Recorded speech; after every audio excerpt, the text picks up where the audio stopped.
धनवानों की जिंदगी में मुश्किलें भी मौजूद होती है। क्या आपने कभी सोचा है कि रिश्तों और परिवार की खुशियों को खरीदा नहीं जा सकता? धन का सही इस्तेमाल न करने पर व्यक्ति अक्सर असंतोष में रहता है, जबकि साधारण जीवन जीने वाले लोग अपने दिल की गहराइयों में खुशियां पाते हैं। इस संदर्भ में एक दिलचस्प कहानी है जो हमें एक मछुआरे और व्यापारी के बीच संवाद के जरिए जीवन के असली सुख को समझाती है। क्या यह संभव है कि जो लोग महंगे कपड़े नहीं पहनते और 5 सितारा होटलों में नहीं खाते, वे फिर भी जीवन में सुख और संतोष पाए? वास्तव में एलन मस्क जैसे करोड़पतियों के व्यक्तिगत जीवन में तनाव और डिप्रेशन के उदाहरण हमें यह सोचने पर मजबूर करते हैं कि क्या धन ही सब कुछ है? अमेरिका में 49% अरबतियों की शादियां तलाक में समाप्त होती है।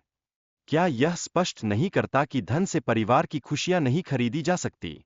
जब हम प्रसिद्ध लोगों के मानसिक स्वास्थ्य की बात करते हैं, तो कई ने अवसाद का सामना किया है, जैसे कि दीपिका पादुकोण और कपिल शर्मा।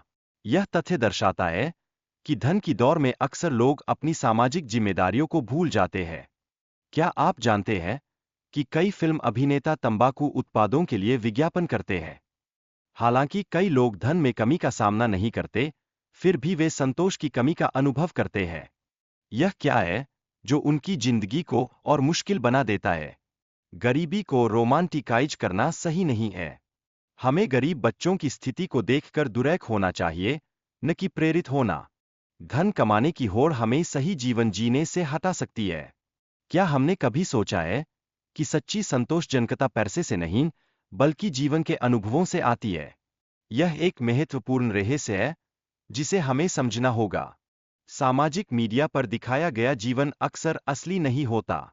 हमें इस दिखावे से बाहर निकलकर अपने आत्मछवि को सुधारने की आवश्यकता है। क्या आप जानते हैं कि कर्मयोग, ज्ञान योग और भक्ति योग जैसे सिद्धांत हमें सिखाते हैं कि पैसे से ज्यादा महत्वपूर्ण जीवन के अन्य पहलू हैं। ये योग हमें संतुलित जीवन जीने की प्रेरणा देते हैं। ब्रॉनी वेयर के अध्ययन के अनुसार, लोग अपने अंतिम समय में पैसे कमाने के बजाय अपने जीवन के अनुभवों और संबंधों के बारे में अधिक पछताते हैं। क्या आप इस विचार से सहमत हैं?